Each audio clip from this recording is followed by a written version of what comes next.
Anjana-shalakaya chakshurunmilitam yena tasmai Shri Guruve Namaha.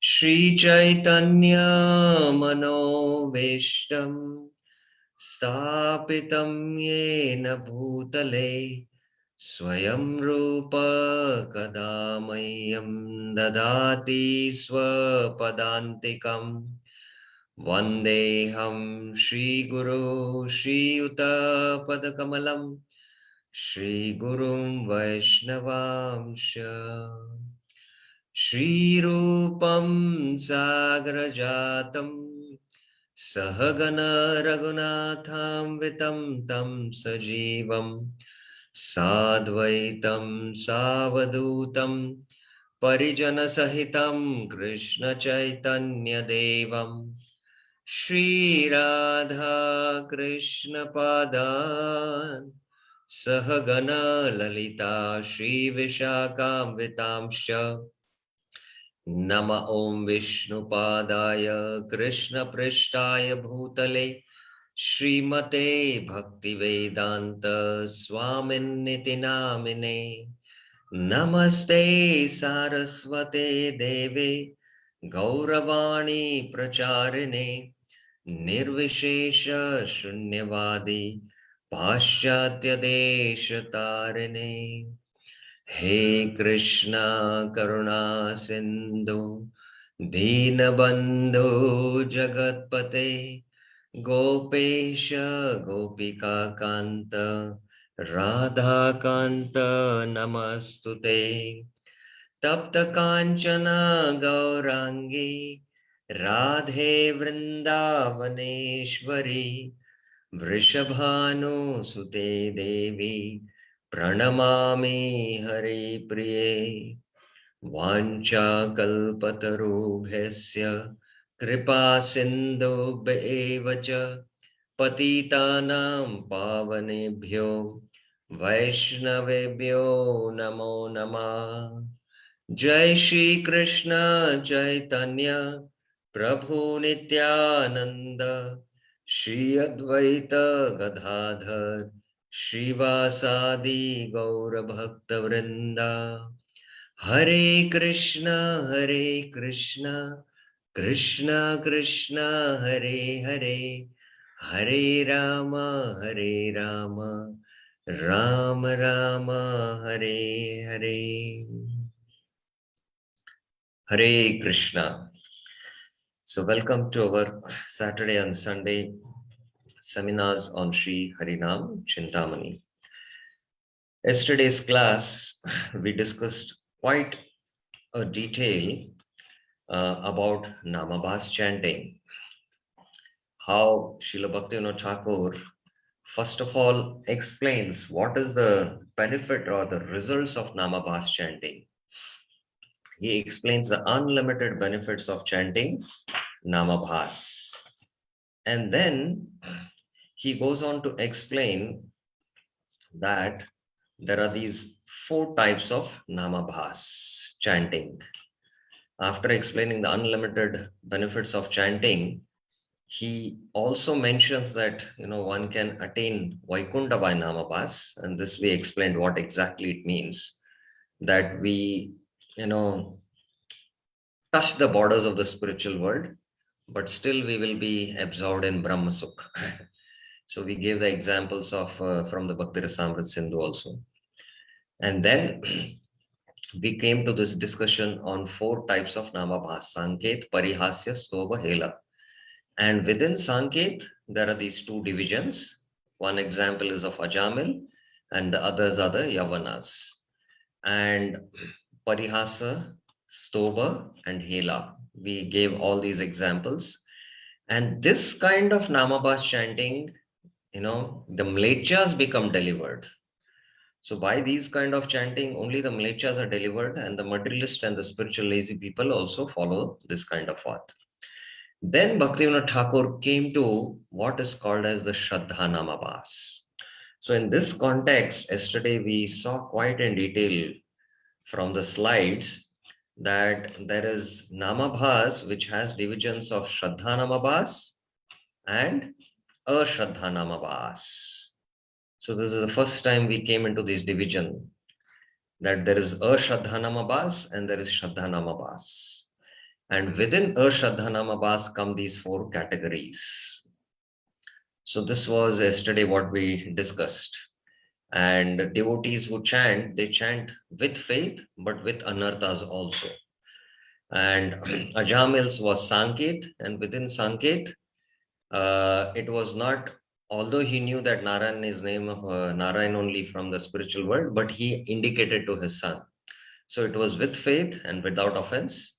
So that Sanket, Ashraddha Namabhas, later on, because of the Yamadutas and Vishnudutas having this conversation, he got the Sambandh Gyan, he practiced the Abhidheya based on the Sambandh Gyan, and he attained the Prayojan, that is Krishna Prem.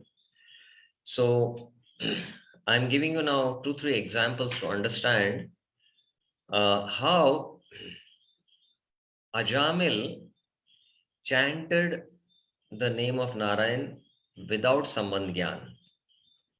And although he chanted like this, he got the full benefit. But the conversation of the Vishnuduta and the Yamadutas, he got that Sambandh Gyan, and now he had chanted Ashraddha Namabhas. He got the Sambandh Gyan knowledge. With the Sambandh Gyan knowledge, he executed Bhakti, Abhidheya, understanding the glories of chanting of the names of Narayan, and ultimately attained the Prayojan, Krishna Prem. So my question to the audience here is, can you tell anyone in the Chaitanya Charitamrita pastime, there is one specific pastime where a person chanted, without any Sambandh Gyan, without doing any Abhidev, and directly attained Prem? Any example in the Chaitanya Charitamrita? Anyone would like to answer can type in the chat box.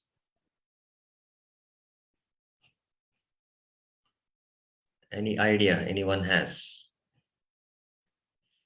Okay, the question is, I explained how Ajamil chanted the names of Narayan without having the Sambandh Gyan about the glories of the names of Lord Narayan. And he chanted this Ashraddha Namabhas, indicating to his son. Ultimately, but because he chanted the name of Narayan, the Vishnudutas came, and the Vishnudutas and the Yamadutas had this conversation. From this conversation, Ajamil understood the glories of the names of Narayan. He got the Sambandh Gyan, and with the Sambandh Gyan, he practiced the Abhidheya and attained Prayojan.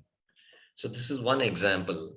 The second example, what I'm saying is that without practicing Sambandha and Abhidheya, one ultimately directly got Prayojan. Is there any pastime in the Chaitanya Charitamrita? Ramdas is not the example. Jagai Madai, Jagai Madai. I'm looking for some more very specific example, one more. Any others would like to say something? Okay, there is a pastime when Chaitanya Mahaprabhu, especially in his Anta Leela,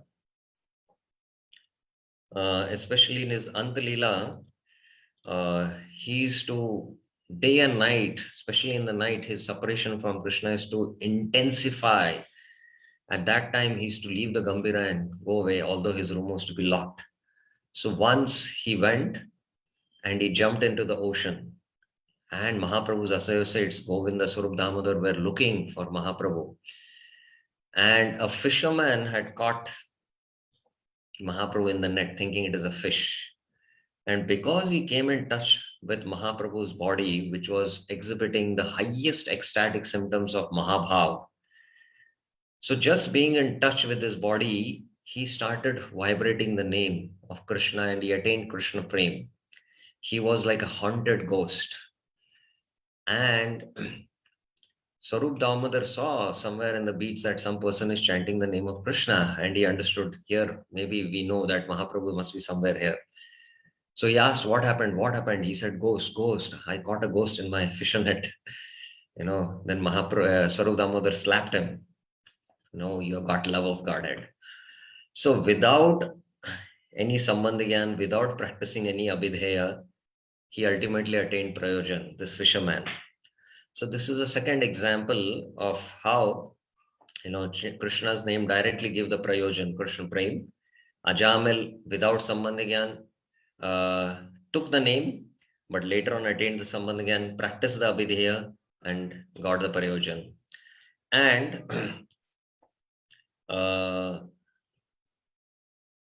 this fisherman,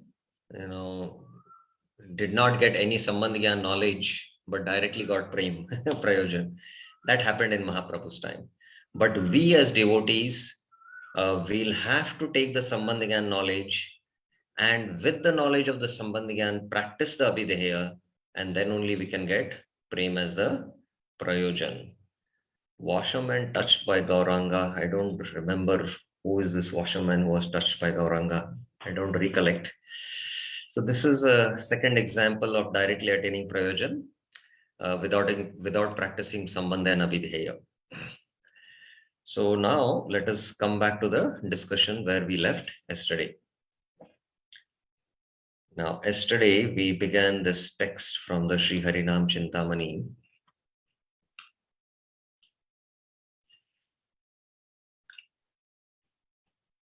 We know now there is Shraddha Namabhas and Ashraddha Namabhas. And text 50 explained that by Namabhas chanting, one can obtain everything except pure name. From Namabhas, one comes to the stage of Shuddhanam. When Anartha have fled, pure chanting becomes manifest, then pure love of Godhead, Krishna may manifest. Namabhas has no power to give pure love directly, only proper chanting by following the rules of chanting gives, pure love. And then Namabhas and Namaprad, difference. And here it was mentioned, Rati Mula Shraddha Yadi Shuddha Bhave Hoy, Tabe E Vishuddha Nama Hoy Uday. If by Namabhas chanting one attains faith, which is the root of attraction to Krishna, then the chanter will become purified. Pure chanting of the holy name will manifest before him. And here, yesterday we started this discussion, text 56 and 57. Two kinds of light in Namabhas, Chaya and Pratibimb. Abhas dvida hoy pratibimb chaya, Shraddha bhas dvi prakar sabatava maya. Abhas, dim light, is of two kinds, Pratibimba and Chaya. When faith is like dim light, Shraddhabhas, it is of two kinds, reflection and shadow. O Lord, these are all manifested by your potency. Now here, please again carefully have the look at the chart. So Abhas now we are very clear is a reflection. It is a dim light. It is not the clear crystal light, just like the sunlight which is covered by fog or clouds. So that is what is called as Abhas. So this Abhas can be of two types, Pratibimba, actually it should be Pratibimba, not Pratibimba.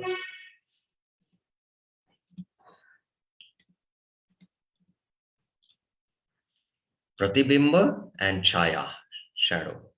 And then what is Bhaktivinoda Thakur telling in text 56? He's saying, based on the faith which is like dim light, Shraddha Abhas, the faith which is like dim light, based on the Shraddha Abhas, there can be Chaya Shraddha Abhas and Pratibimba Shraddha Abhas. And based on this kind of faith, then there can be Chaya Namabhas and Pratibimba Namabhas. Oh, again, there is a mistake here. Pratibimba Namabhas. So this is what exactly Bhaktivinoda Thakur is mentioning here in this text of Sri Harinam Chintamani. So based on the Abhas, there is two kinds, Pratibimba and Chaya. And based on that faith, Shraddha Abhas, the Shraddha is now Abhas. The faith is not 100% pure. It's not 100% like the mid-sun. It is covered. It is dim. And there can be Shraddha, Chaya Shraddhabhas or Pratibimba Chayabhas. Sorry, Pratibimba Shraddhabhas. Chaya Shraddhabhas, Chaya Namabhasa hoy, Sei Namabhasa Jivara Shubha Prashvaya. From Chaya Shraddhabhas, the shadow of faith comes Chaya Namabhas. So this is what exactly I mentioned here in the chant. From this Chaya Shraddhabhas comes the Chaya Namabhas. Just like, especially when we discuss Raganuga Bhakti, there is something called as Ragatmika Bhakti. The Ragatmika Bhakti are the eternal associates who have pure spontaneous love towards Krishna. And this Ragatmika Bhakti is executed by the eternal associates in the spiritual world in different mellows, Dasya, Sakya, Vatsalya and Madhurya. So within this Ragatmika Bhakti is two classifications, Kamanuga and Sambandhanuga. Kamanuga refers to, Kamanuga Ragatmika is practiced by the gopis, and Sambandhanuga is based in Vatsalya, Sakya and Dasya. And based on these two types of Ragatmika Bhakti, there are two types of Raganuga Bhakti, Kamanuga Raganuga Bhakti and Sambandhanuga Raganuga Bhakti. So similarly, this Chaya Shraddha Namabhas comes Chaya Namabhas. And from this Pratibimba Shraddha Abhas comes the Pratibimba Namabhas. Now from here onwards, you have to very carefully and attentively hear to what Bhaktivinoda Thakur is saying. Everyone was able to understand text 57 from the chart and discussion what we had. Any questions you have, you can raise your hands now only. Any questions, any clarifications you have? Okay, so then what is Bhaktivinoda Thakur saying here? Let us try to understand. This Chaya Shraddhabhas, Chaya Namabhas, this kind of Namabhas, which kind of Namabhas? Chaya Namabhas brings auspiciousness to individual souls. So among these two types, Pratibimba and Chaya, it is Chaya Namabhas, which brings auspiciousness to individual souls, to us who are, practicing the Hare Krishna Maha Mantra. Now there is a long footnote, and this footnote we'll try to understand. In many places in the scriptures are found the word Namabhas, the dim light of the holy name. So Namabhas means it is the dim light of the holy name. Vaishnavabhas, a person who is like a dim light of a Vaishnava. He's not a Vaishnava, he's Vaishnava Pray, we see, almost a Vaishnava. That's why we call it as Vaishnav Abhas. Then Shraddha Abhas. Shraddha Abhas was the term which was used here. Based on the dim light, Abhas, which can be reflection or shadow, there is the faith which can be reflective or shadowy faith or reflective faith. So similarly, there is Namabhas, Vaishnavabhas and Shraddhabhas, dim light of faith. There is also Bhavabhas, the dim light of ecstasy. Sometimes, especially devotees who join newly the Krishna conscious movement, and anytime also it can happen, that when they come in touch with pure devotees, when they come to touch with the pure dham, first time yatra to Vrindavan and Mayapur, suddenly, they feel a kind of ecstasy and tears come in their eyes, hair stand on their end, and they are very much moved by these spiritual emotions. So these are genuine emotions of the soul, but they just manifest because of the potency of the dham, potency of the pure devotees. And it is not a symptom of bhava bhakti. Bhava bhakti is a stage after one has graduated from sadhana bhakti and raganuga bhakti and attained bhav, that is rati, but he experiences a dim light of that ecstasy. That is why it is called as bhavabhas. And there is something called as a ratyabhas, a dim light of attraction to Krishna. There is also premabhas, the dim light of pure love of Krishna. Mukti abhas, the dim light of liberation. So all these, terms have been used. Abhas, abhas, and the prefix can be nama, Vaishnava, Shraddha, Ratya, and all. So what is this abhas? In this matter, the word abhas, dim light, is very appropriate. These words are discussed in this chapter. Abhas is of two kinds. Swarup abhas, direct dim light, and pratibimba abhas, reflected dim light. So directly the light is coming, manifesting. That is called as swarupa. Like, the light bulb is glowing. Its nature, the light, white light, nature is to emit white light. But when that white light is covered by a film of, say, a red layer coating, then there is it can get reflected, or this light becomes faint, it becomes red, or that light which is manifesting from the bulb, it falls on some other object, like say a water body, and that light is reflected on the wall. It's not the direct light coming from the light source, but it is reflected from the water body on the wall, and you are feeling the brightness also because of that. So that can be what is called as a reflected dim light. In Swarupabhas, direct light is dimly manifested. So the direct light itself is dimly manifested, and this is what is called as Chayanamabhas. This Swarup and Chayanamabhas are very similar. An example of this dim sunlight manifests when the sun is covered by clouds. So this Chayanamabhas means we take the holy name with faith. This is what Bhaktivinoda Thakur said here. He mentioned this. Where did he mention it here? Yeah, sorry. Yeah, here. If one chants with faith, but also with anarthas, then his chanting is Shraddhanamabhas. And within this Shraddhanamabhas comes the Chaya Namabhas. So the light is dim, the faith is not fully manifested because it is covered by clouds. Now this is regarding Chaya Namabhas. Now let us come to Pratibimba Namabhas. In Pratibimba Abhas, the light is reflected. It originates in a place different from where the shining is seen to come. Therefore, it is said, Abhastu Mishra Buddhir Avidya Karyam Uchyate. A distorted reflection of reality is called as ignorance. So this is what Bhaktivinoda Thakur is saying. I will read the entire footnote and then further explain this.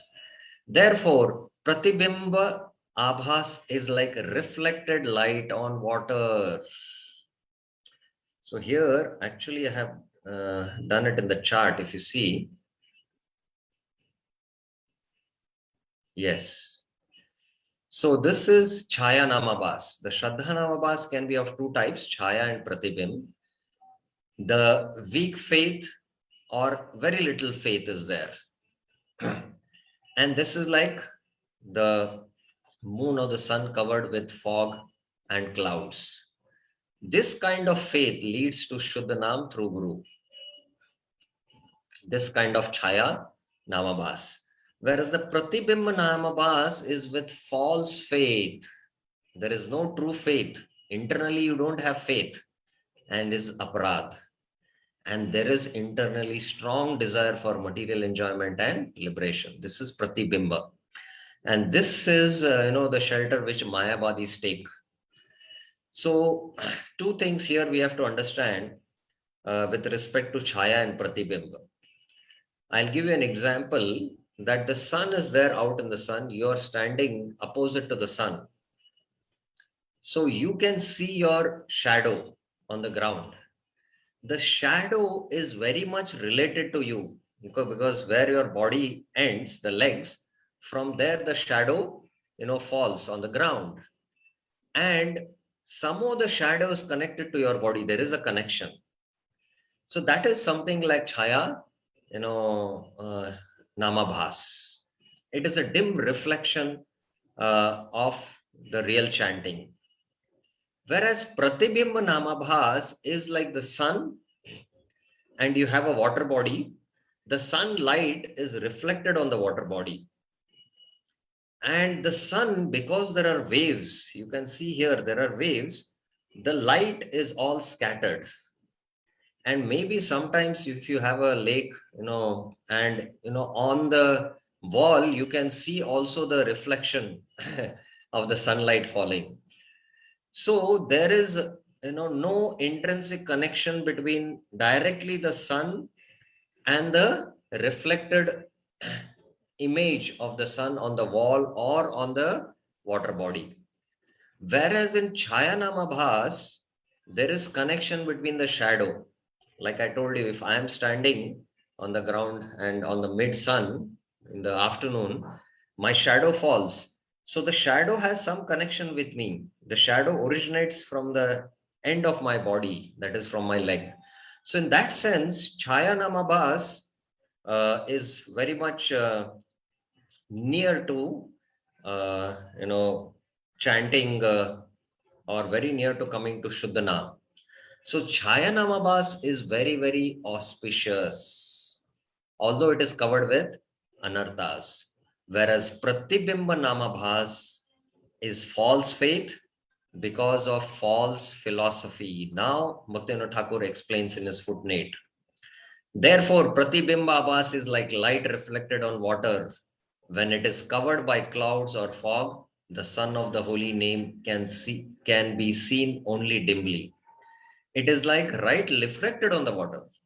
This condition or Namabhas brings many auspicious benefits to the world. However, when the light of the holy name is reflected in the lake of Mayavad philosophy, so this lake is the lake of Mayavad philosophy. It is called as Pratibimba Namabhas, the reflection of the holy name. From Pratibimba Namabhas may come impersonal liberation and other results. However, pure love, prema for Krishna, which is the final benefit obtained from the holy name, never comes from Pratibimba Namabhas. This kind of Namabhas is actually a great offense to the holy name. Therefore, it is not said to be true Namabhas. In one sense, Pratibimba Namabhas is not true Namabhas. The only true Namabhas is Chaya Namabhas, the shadow of the holy name, which is of four kinds. Throwing Pratibimba Namabhas far away, all the scriptures worship Chaya Namabhas. Chaya Namabhas comes from anarthas born of ordinary ignorance. This is very important for us to understand. There is ordinary ignorance about, Jiva Tattva, Vishnu Tattva, and by getting Sambandhigyan, these anarthas will be destroyed. But Pratibimba Namabhas, which is born from wicked philosophical misconceptions, is considered an offense that blocks the true holy name.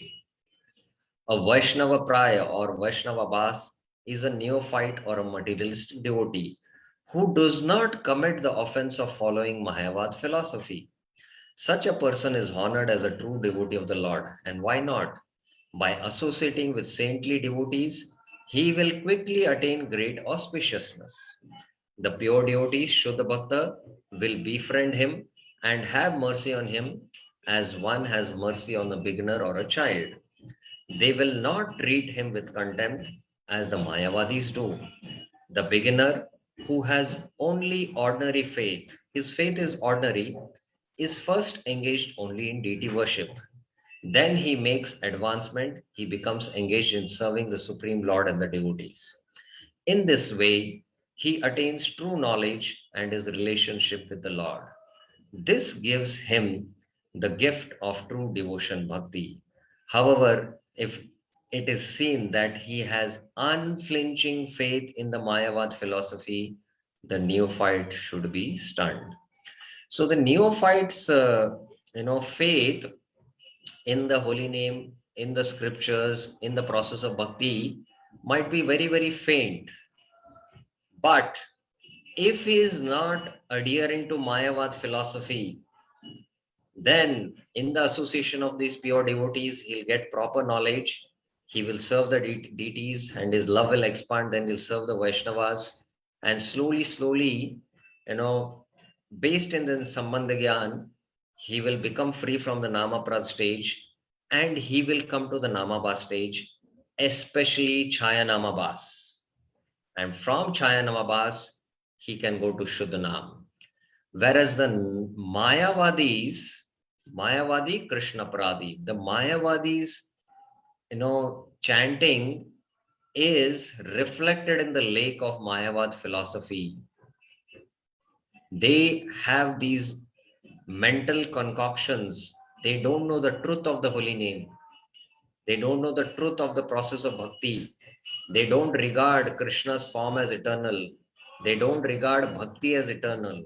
So all these kind of misconceptions, if they have, and in spite of that, they are chanting Lord's names, their name chanting is Pratibimba Namabhas. And even Pratibimba Namabhas is glorious because it gives unlimited results even up to liberation. But this Pratibimba Namabhas cannot give love of Godhead. So now this is the difference between Chaya Namabhas and Pratibimba Namabhas. So now I have again put this in the chart. You can see here, based on the Chaya Shraddha Abhas, we have the Chaya Namabhas and the Pratibimba Namabhas. Now, here in this chart, you can see that Namabhas has two varieties, Shraddha Namabhas and Ashraddha Namabhas. And in Ashraddha, these are these four. Within Sanket, there is these two divisions. And within Shraddha Namabhas, we have the Chaya Namabhas and the Pratibimba Namabhas. And now this is the whole flow of the chart, the stages of chanting. So first we go through Namaprad stage. And from Namaprad stage, we should come to the stage of Chaya Namabhas. We chant Chaya Namabhas. And from Chaya Namabhas, we go to Shuddhanam. Somebody might begin his spiritual life by chanting Ashraddha Namabhas. He might Sanket or jokingly chant and come in association of devotees and attend a Bhagavad Gita course. So from that Ashraddha, he gets faith in the process of bhakti, begins his spiritual life. So he goes to the Namaprad stage. From Namaprad, he should come to the Chaya Namabhas. And from Chaya Namabhas, he comes to Shuddhanam chanting. But the Mayavadis, they chant the Pratibimba Namabhas. And this, from Pratibimba Namabhas, you can never come to Shuddha Nam. Pratibimba Namabhas will never lead to Shuddha Nam. Only Chaya Namabhas leads to Shuddha Nam. So that is why Bhaktivinoda Thakur, here he mentioned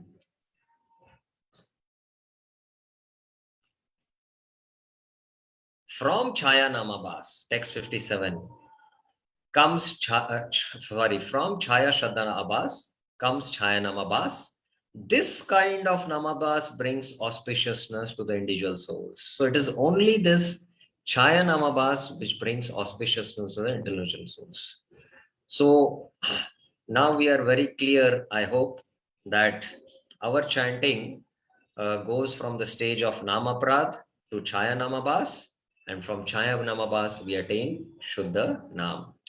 So since this Pratibimba Namabhas is not favorable and it is grounded on Mayavad philosophy, misconceptions of Mayavad philosophy, Bhaktivinoda Thakur now in the rest of the text of Sri Harinam Chintamani elaborates a lot about this Pratibimba Namabhas. So we will start going through this text right away. If you have any questions or any clarifications, you can raise your hands, ask questions. Is it clear about within this Namapas categorization of Chaya and Pratibimba. Any questions, any clarifications?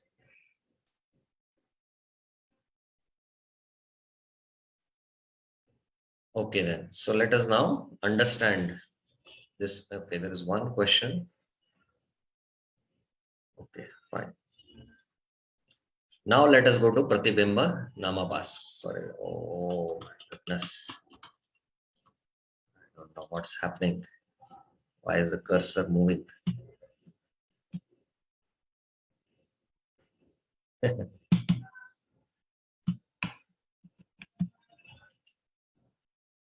I don't use the cursor best.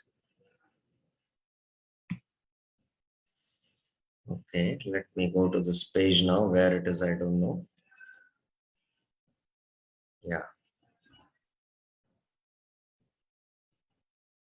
Yes. Now let us understand Pratibimba Namabas. So text 58 to 67, Bhaktivinoda Thakur explains Pratibimba Namabas, the reflection of the holy name. Anya Jiva Shuddha Shraddha Kariya Darshan Nijamane Shraddha Bas Ane Eijan Bhoga Moksha Vancha Tahe Thake Nityamishi Ashrame Abhishta Labhe Yatna Divanishi. A person who sees how other souls have pure faith, Anya Jiva Shuddha Shraddha. Other persons see that this sadhu, Vaishnava sadhu, has pure faith. So just they see or they have darshan, may attain shraddhabhas, dim faith in his heart. But he may also yearn after sense pleasure, bhoga moksha vancha, or impersonal liberation, and work day and night to obtain it. Yatna divanishi.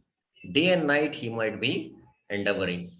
So I was explaining, if you remember, a story from Jaiva Dharma. Jaiva Dharma begins with a Mayavadi sannyasi who is in Banaras, and he has studied the Shankara philosophy, the Shad Darshan, and he has taken the sannyas ashram, and he has visited all the holy places in India, and now he is based in Banaras, the hub of Mayavad, philosophy, or the headquarters of the Mayavadis.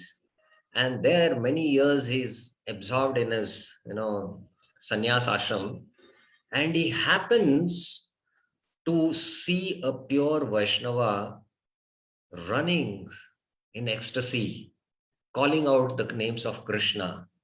Hey Krishna, hey Yadav, and he rolls down in the ground, falls in ecstasy. Now, because he had this darshan of this pure Vaishnava, as it is mentioned in this verse, Shuddha Shraddha, this Vaishnava has 100% faith. He's a pure devotee, Premi Bhakta.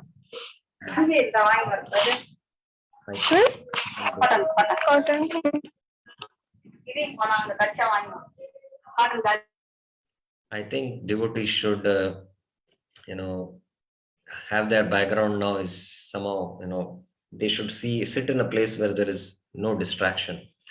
Otherwise, it breaks the flow of thought. So what I was explaining that this Mayavadi sannyasi had this darshan of this pure devotee, and because of his pure, Premi Bhakta's glance, darshan, he experienced an ecstasy in his heart. So a dim light of faith, Shraddha Abbas, awakened in this Mayavad sannyasi. And this Mayavad sannyasi, because he was pursuing the Mayavad philosophy, he hesitated to go and meet him. Firstly, in his heart, he thought, I have been, practicing sannyas ashram and have not experienced this ecstasy. What ecstasy, this person must be experiencing in his spiritual pursuit. Shame to my sannyas ashram. This is what he thought. But he was hesitating to go and, approach this pure Vaishnava.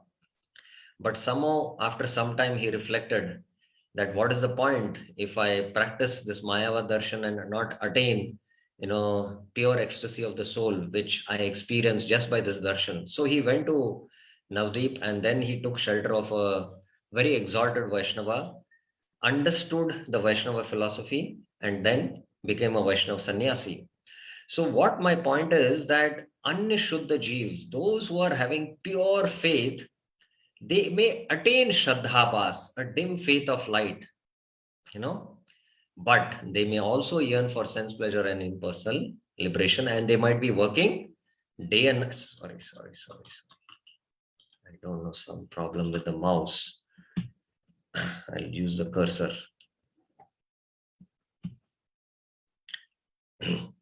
They may work day and night for attaining sense pleasure, or they might work for attaining liberation. So this is a problem. They might attain Shraddhabhas, dim faith.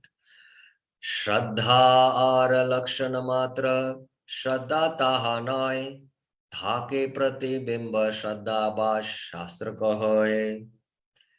This kind of faith is only an outward symptom of faith. Shraddhar lakshan matra shraddha tahinai. It is not real shraddha. It is not true faith itself. The scriptures call this kind of faith pratibimba shraddhabhas. Take pratibimba shraddhabhas shastra kahe. It is just a reflection of the faith because their faith is not pure.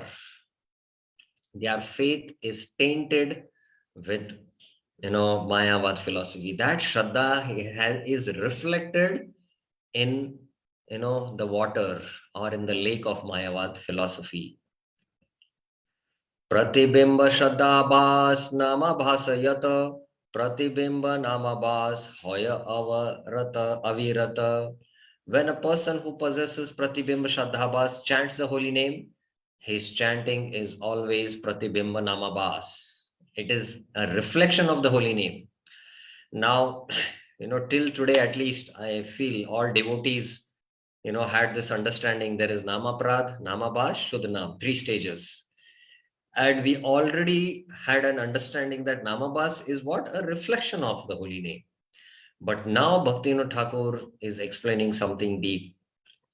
That within this reflection, it can be Chaya or Pratibhimb. And such Shraddha, which is born out of Pratibhimb Shraddhabhas, that kind of chanting is Pratibimba Namabhas. So that is how Bhaktivinoda Thakur is clearly clarifying now. Now he will go into what is the misconception in which this chanting is grounded. What is the fallacy? From Pratibimba Namabhas, the Mayavadi fallacy appears. Pratibimba Namabhase Mayavada Kapadta Utpanna Kare. So this he explains in text 60, 62, 63, and 64 and 65. Each verse, there is a theme.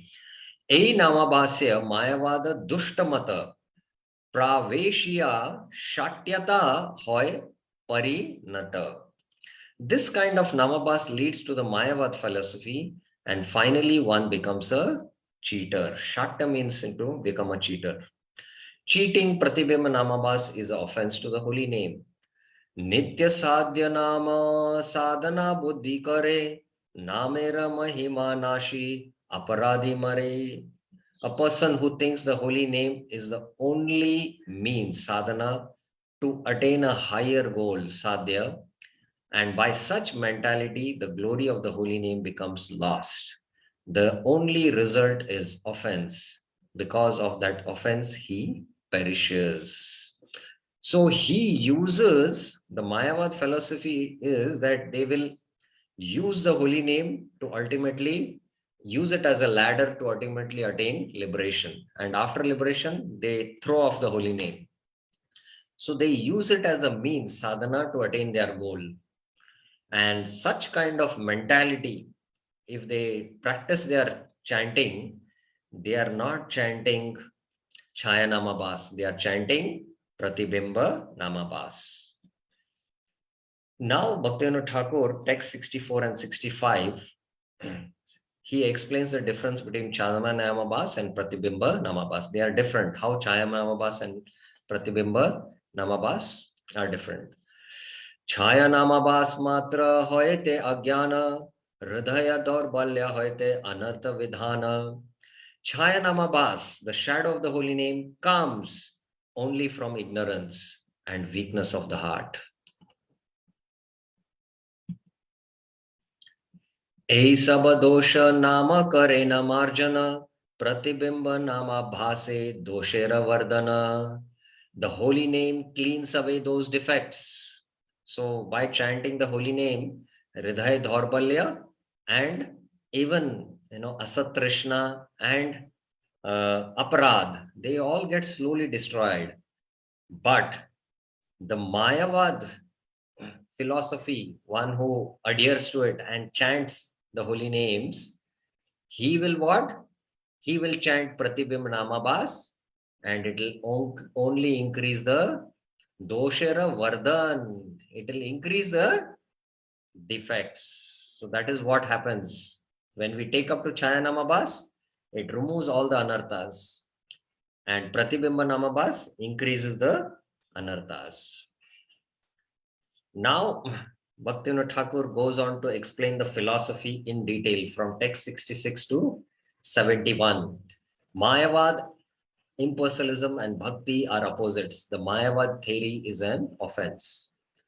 Krishna nama rupa guna liladi sakala Mayavadi mate mitya nashvara samala. So what is their philosophy? And we should understand this Mayavad philosophy also carefully. It's not that we adhere to Mayavad philosophy, but we should understand what is Mayavad philosophy. So what is it? The Mayavadis think that Lord Krishna's name, Krishna Nam, form, qualities and pastimes, Rupa Guna Lila Adi Sakala are all false, Mithya, temporary, Nashwar and polluted, Samala. They think they are not pure. Krishna's pastimes, Krishna takes the form of Maya and comes here in this material world and enacts his leelas. That's what they think. They are all temporary, just like this material world is temporary. Semate prema tattva nitya nahi hoy bhakti viparita mayavada sunishchay. They think love for Krishna is not eternal. In this way, the Mayavad philosophy is opposite of devotional service. They also think that love for Krishna is not eternal. So, bhakti is eternal. Bhakta is eternal and the Lord is eternal. So, devotional love is eternal between the soul and the individual supreme soul. So, they don't have this understanding. Bhakta vairi madhye mayavader ganana athaiva mayavadi aparadihana. The Mayavad philosophy is counted among the enemies of devotional service. Therefore, Mayavadis are offenders. Mayavadi, Krishna Paradi. That's how Chaitanya Mahaprabhu says. Mayavadi Mukhya Nam Nahi Bahiraya Nama Bahiraya Tabu Namatva Napaya. The holy name does not come from the Mayavadi's mouth. If it comes, it is not the true holy name. So we saw this pastime in the Chaitanya Charitamrita, how in Banaras, Prakashanand Saraswati had these thousands and thousands, maybe 60,000 Mayavadi sannyasi disciples, all were sannyasis. And Prakashanand Saraswati was not able to take the name of Krishna because he was aparadi. So the aparadis cannot take the name of Krishna. So the holy name does not come from their mouth. And even if it comes, it is not the true holy name. It is Pratibimba Namabhas. Mayavadi yadi kare nama ucharan name ke anitya boli labhe patan. The Mayavadis say that the holy name is not eternal. Therefore, even if they loudly chant the holy name, they still will fall into an inauspicious condition of life. Namera nikata nikatae bhoga mokshera pratana namera nikate shatya falite yatana. They approach the holy name and pray for sense pleasures or impersonal liberation. But the holy name cheats them and gives them only suffering. So Krishna says in the Bhagavad Gita, Ye yata mam prapadyante tams tateva bhajamyaham. Mama vartmanu vartante manushya partha sarvasha. This is 4.11 in the Bhagavad Gita. So the karma kandis who worship Yageshwar and desire heavenly enjoyment, so Krishna fulfills that. Ye yanamam prapadyate. So he fulfills them. He takes them to the heavenly abode. So the Krishna devotees, the bhaktas, worship Krishna as eternal, worship Krishna's pastimes as eternal. So Krishna reciprocates accordingly. He makes his devotees eternal, and eternally he takes them to his abode in the spiritual world, where he eternally performs pastimes with his devotees. The Mayavadis consider that Krishna's leelas in this material world are all temporary. Krishna also has birth and he dies. So Krishna also lovingly reciprocates with such Mayavadis. He says, my birth, my activities which are eternal, full of bliss, you say they are temporary. So I will make your activities in this material world temporary. So the Mayavadis repeatedly take birth again in this material world and they suffer. So this is how the holy name cheats them. So text 72 to 75, rejecting the offense of Mayavad philosophy. This is the theme he will be discussing. There is one question. Let me take it up. Yes, Maya Narsimha Prabhuji. Prabhuji, Hare Krishna, Prabhu Dhanavad Pranam. Prabhu, in the 63rd verse, I could not follow what Bhaktivinoda Thakur wanted to convey there, because there it is said that he considers the holy name as the only way to attain the sadhya. So what is wrong with that idea, Prabhuji? Okay. In the 63rd verse, the Mayavadis, okay, let us go to 63rd verse. The person who thinks the holy name is the only means, sadhya, to attain the higher goal, sadhana to attain the sadhya. And by such mentality, the glory of the holy name is lost. So here what it means is, they use the chanting as a means to attain their goal of impersonal liberation. And once they attain liberation, they give up the sadhana. So for us, we understand that sadhana and sadhya is what? There is no difference between the means and the ends. This we studied in the first chapter also. So as we progress in spiritual life and attain prema bhakti, the more we practice, even at sadhya stage, our hearing and chanting continues. We don't give up the sadhana. We continue the sadhana. So in that sense, there is no difference for us between the means and the ends. Whereas the Mayavadis take up to the sadhana of chanting as with the purpose, with the mentality that let me attain this goal of impersonal liberation and then give up the sadhana. So that is the problem with this kind of mentality. There is another question put on the chat. What is impersonal liberation? Impersonal liberation means that those who are the jnanis and the yogis, dharma, artha, kama, moksha. Moksha means liberate, to get liberated from the cycle of birth and death. And this kind of liberation is of two kinds, where one as a spirit soul attains his swarup of a spirit soul and merges in the impersonal light. The impersonal light is the light which is coming from the body of Krishna. Kante it is called. So just he remains like a light like that. And Prabhupada used to give the standard example of a chandelier. In a chandelier, you can see there are many, many bulbs. And this chandelier, one chandelier you put in the temple hall and the whole temple hall is lit. So similarly, the entire sunshine is all pervading. It is like the Brahma Jyoti. And the sunshine is coming from the sun, which is having a personal form, and there is a sun god there. So similarly, the Brahma Jyoti is the spiritual effulgence of the Lord's body. And those who want to merge in the impersonal Brahma Jyoti, they practice this path of Jnana and Jnana Yoga or Ashtanga Yoga. And they might attain their Swarup as spirit soul.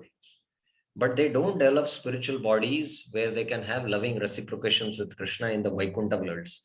In the Vaikuntha worlds, we'll have to develop a spiritual body in order to have reciprocations with Krishna in Dasya Ras or Sakya Ras, and especially in Golok Vrindavan in Vatsalya and Madhurya Ras. So that is the difference between personal liberation and impersonal liberation. So text now, let us come to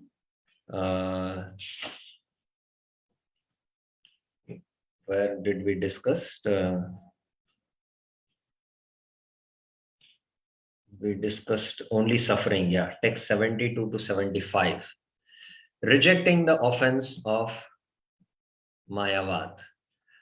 Kindly avoid typing on the chat box any other message except the question. And once I've taken up one question and I'm answering, maybe then later on you can type, because it'll disturb the thought of flow of the discussion.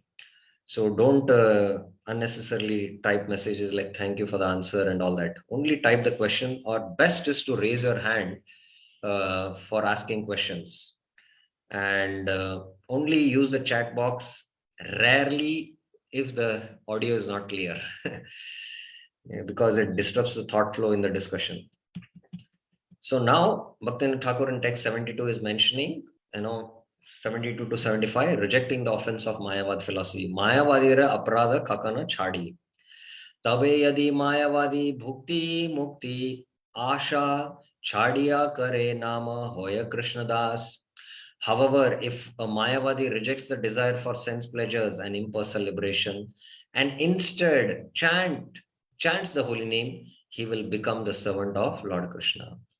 So now we can understand Ramdas Vishwas, who was traveling along with Raghunath Das Goswami to Jagannath Puri. All of you should type in the chant box. He was chanting which name? Which kind of name he was chanting? In Namabas category. Which kind of chanting he was taking up the holy name? Ramdas Vishwas. We have all heard, na? Yeah, there are two answers. What about others? Which kind of Namabas chanting he was doing? Anyone else would like to answer?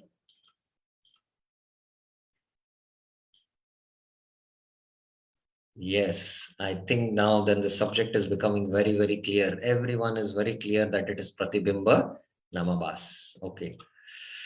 But if such a Mayavadi, rejects these desires and chants, then he can become a servant of Krishna. Tabita tabetara chadi mayavada dushtamata anutapasaha hoya nama anugata.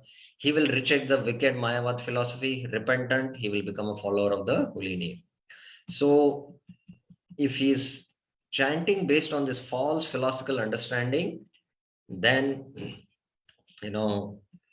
by the mercy of a real Mahabhagavat, he understands his Sambandha Gyan, then he becomes repentant, then he takes up to the chanting. Now, mind you, be very careful. This Mayavad philosophy is very deep rooted within us, because we have all come in this material world to imitate God. So it is very deep rooted, subtle desire which is present within us, and it will trouble us. Although we don't adhere to the Mayavad philosophy and we are not practicing Mayavad philosophy and their darshan, and we are not doing that sadhana, we are trying to become Krishna's devotees, and with this proper Sambandha Gyan we are chanting, but still the subtle desires will be there, and we should be very careful to, find these weeds in our heart and uproot these words, subtle weeds. Sometimes devotees will come and glorify, in the Uddhav Gita it is mentioned, sannyasi, when he falls down, Lord Krishna is explaining, and Lord says that when a disciple comes and tells the spiritual master that because of your mercy, I, was able to become free from these obstacles. I attained Lord's mercy by, because of your mercy. And the sannyasi thinks that, oh, maybe it is true that it is because of me only it is happening. So that sense of, that I am like God, this kind of mentality can enter.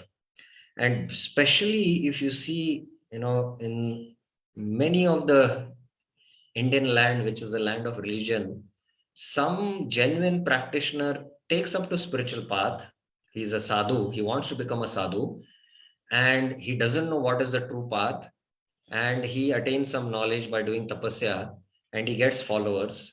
And the followers, you know, glorify him, and oh, you're like Bhagavan. And later on, although when he had taken up the path with sincerity, but what happens when followers start telling that you're God, he really starts claiming he's God. So that is how deep rooted is the philosophy, and that's why we should be very, very careful to kick out this Mayavad philosophy. There is one question.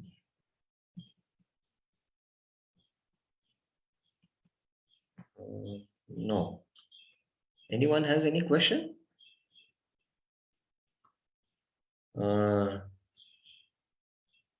Yeah, we will take it up. We will revise once again this series. Sadhu sange kare puna shravana kirtan susambandha jnana tabe udaya tatashana. In the association of devotees, he will again and again hear and chant Lord Krishna's glories. Then he will attain true knowledge of his relationship with Lord Krishna. Yes, Birendra Yadav Prabhuji has a question.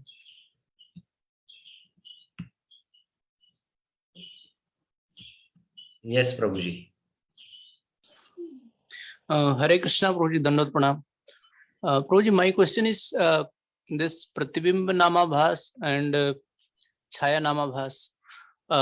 There is a clear distinction, but while practicing, we as a sadhaka, do we dwindle between the two, or we are also very clear whether we are following Chaya Namabhas or Pratibimba Namabhas?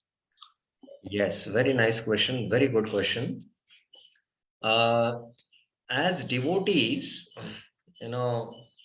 we are not practicing sadhana to attain liberation. That we are very clear. We are not at all practicing sadhana to attain liberation. Our goal is very clear. Prayojan is very, very clear. Krishna Prem. So definitely we don't fall in the category of Pratibimba Nayamabhas. I have met many other tapasvi saints, sadhus, genuine sadhus. I should say they are sadhus, and they don't have grounded in the right philosophy. I met one sadhu who, wherever Lord Ram traveled, he was traveling that path right from Kashmir till Dhanushkoti. So he had come all the way from Kashmir, and he had been traveling to all these holy places. And south, he had come, to our temple in Belgaum. From there, he wanted to find the path, how to go to Kishkinda. And from Kishkinda, he wanted to go till Dhanushkoti. And practically, he was penniless. He did not have any clothing with him, but just he was barefoot walking, completely dependent on nature, constantly taking the name of Ram. But when I sat with him and had discussions, I came to know he's taking the name of Lord Ram because he wants liberation. It came out from his mouth only. And, he did not understand that the highest path is Bhakti Yoga. He was saying that Bhagavad Gita concludes with a discussion that the topmost yoga is Ashtanga Yoga. Tasmad Yogi Bhavarjuna. He was hammering on that. And I was saying, no, Yoginam api sarvesham. And because these Mayavadis, these kind of sadhus, they perform very strenuous austerities, walking all the way from Kashmir to Dhanushkoti, but they have a very deep-rooted desire in the heart, to attain liberation. And they take Lord Ram's names. So that kind of chanting is Pratibimba Namabhas. So we usually don't have these kind of tendencies because we are clear of the Sambandhigyan, we are practicing the Abhidheya and we know the Prayojan. But my point is that these subtle tendencies are there and they will come out, they will spring out in the heart. These subtle bijas are there in the heart because the root of bija for us to come in this material world was to become God, to become the enjoyer. That's why we have separated ourselves from Krishna. Why Krishna should be the enjoyer? I also want to be the enjoyer. And that's why we are here in this material world. We have to admit that. So we have to be careful to weed that, seed out, that deep-rooted tendency as we practice spiritual life. So that was my point. So definitely we are not taking the holy name with the philosophical understanding of the Mayavad Darshan based on the lake of the Pratibimba, Namabhas. But definitely these seeds will be there and we have to deal with them and eliminate them. Krishnapad Prabhuji, yes. Sorry. Yeah. Hare Krishna, Prabhuji Dandavat Pranam. Yes. Prabhuji, although we have a correct philosophy, we have proper Bhagavad Gita as it is. As you mentioned, we may have a subtle tendency within our heart. So one of those is, since we have, living, experience of how much sufferings are there in this world, we tend to feel, an attraction towards liberation. So when with that attraction within the mind, if one chants, then that is also called Pratibimba Namabhas. Okay, I got your question.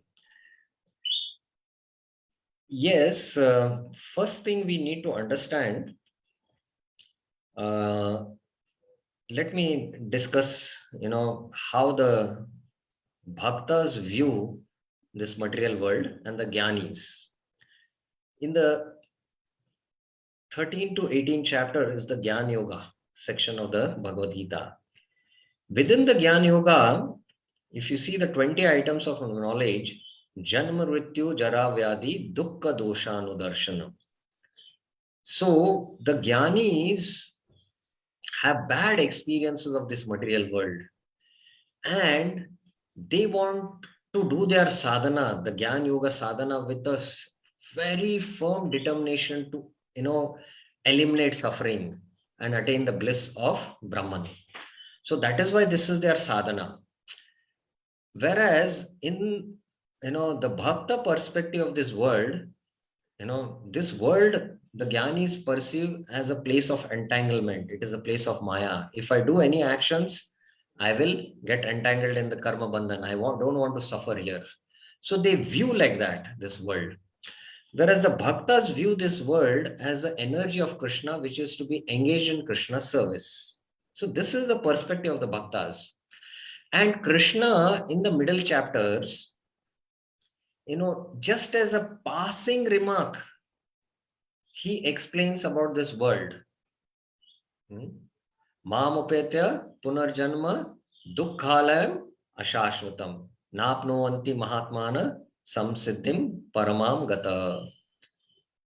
Mamupetya, after attaining me, they give up this world. Dukkhalayam ashashvatam. This world is dukkhalayam ashashvatam. Just as a passing remark Krishna is making.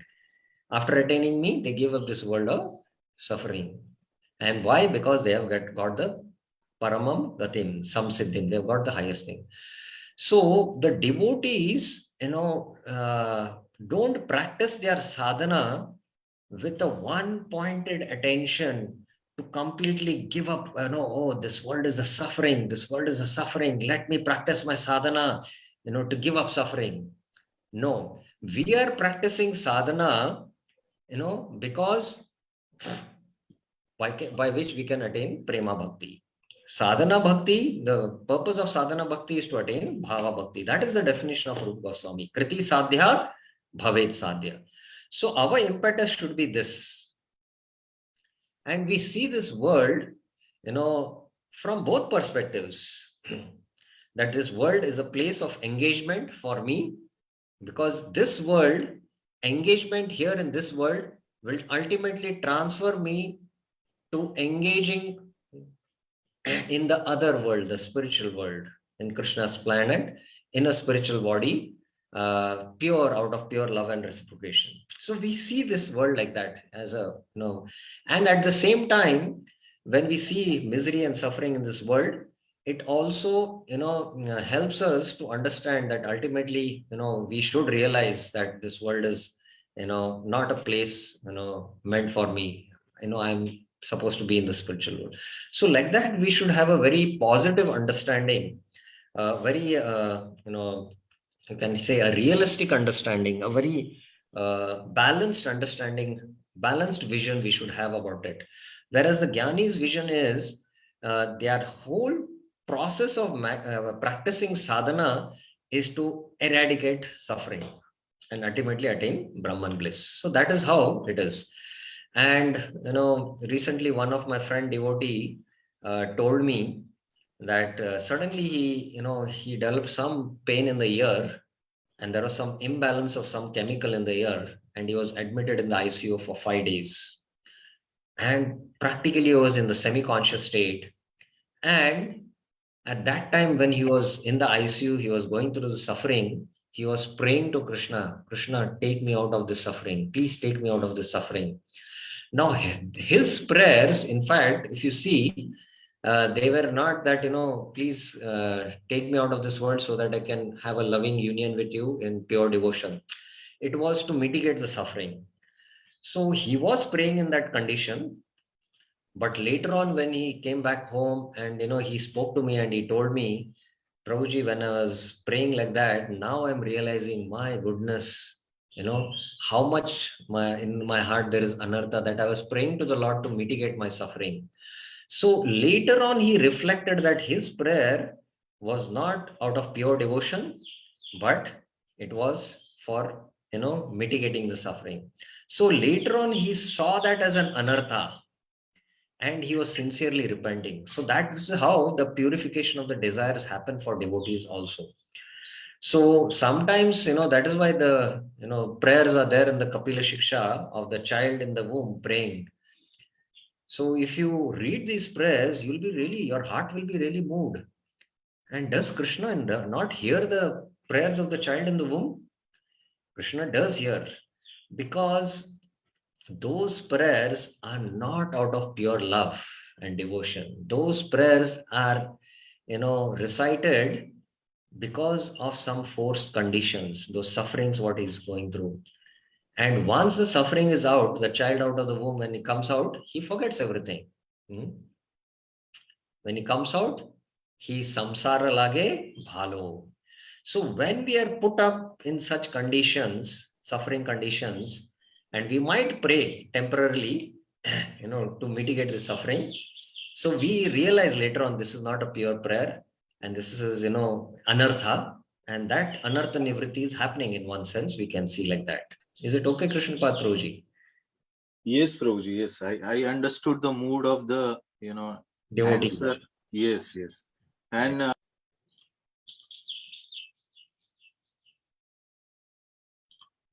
Sorry. Somehow, I muted you. What you were saying? somehow or the other, because of strong influence of duality and not being able to transcend the situation, a devotee may pray helplessly, but still within his heart, he wants the service and he wants to have a positive relationship with Krishna. And that is his goal, that he understands, and that is his purpose. Yes, you're clear about it. Maya Narasimha has one question. We'll take this last question and end up. I wanted to finish these verses because all other verses are very, very simple. There is no much discussion, but we'll take up this last question. Yes, Prabhuji. Prabhuji, Hare Krishna. Thank you very much for a wonderful explanation of the question, Prabhuji, and also the lecture. But what you're talking, Prabhuji, it appears that it is on a very, very advanced stage of thinking that I want pure love. So to say that I don't want to mitigate my suffering, that may not be the immediate call for a sadhaka like us, because we definitely want to some relief so that we can practice bhakti nicely. So these problems will make us aware of Krishna. That is one point, Prabhu. Another thing is that you said 13th chapter verses which you quoted. You're saying that is part of Gnana Kanda. But as we know, the purpose of entire Bhagavad Gita is to drive one to the Bhakti Yoga. And even in the 13th One chapter, minute. No. Two things you're mixing. Have clearly one question what you have. First ask that, and then maybe discuss about what we discussed about that. Separate the questions. First, what is your first question? Let us take up that. yeah. Make First that question. question clear.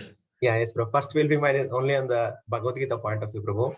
This 13th chapter, when it is mentioning the qualities of elements of knowledge, so Dukkha Dosha Anudarshanam, in that verse itself, there is a mention that Maicha Ananya Yogena Bhaktin Avyabhicharini. So that is also an element in that elements of knowledge. So it is not exclusively talking of Gnana Kanda or of Gnanis.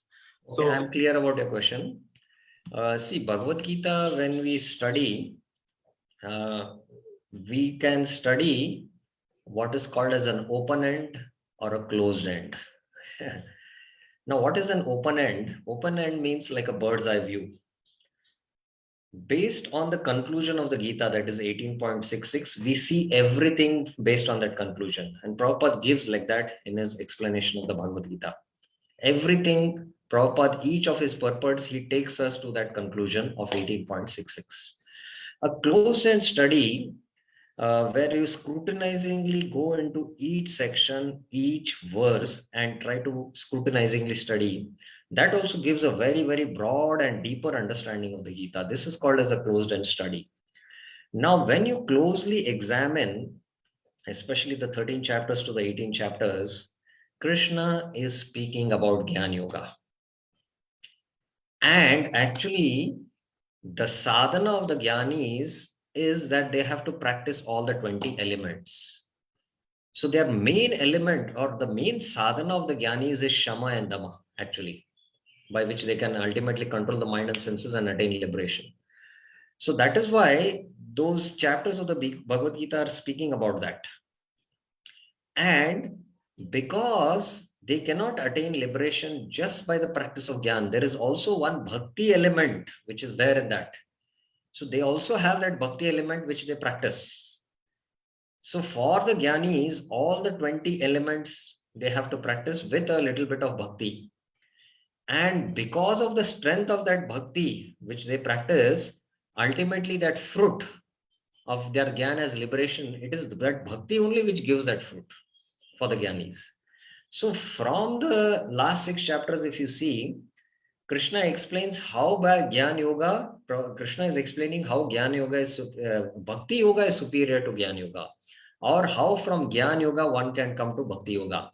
That is why Bhakti Yoga is there in the middle. Karma Yoga leads to Bhakti Yoga, Gyan Yoga leads to Bhakti Yoga. Karma without Bhakti is useless. Jnana also without an element of bhakti is also useless. Both cannot yield results. It is only bhakti which gives results, which is there in that karma or which is there in that jnana. So their pradhan in the first 6 chapters is karma. That is why it is called as bhakti mishra karma or guni bhuta bhakti.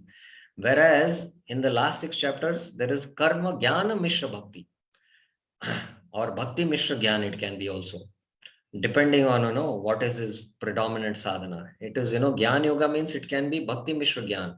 Their predominant sadhana is Gyan, and there is one Bhakti element. And that is why if you see, Avyabicharini Bhakti is different and Ahetuki Bhakti is different.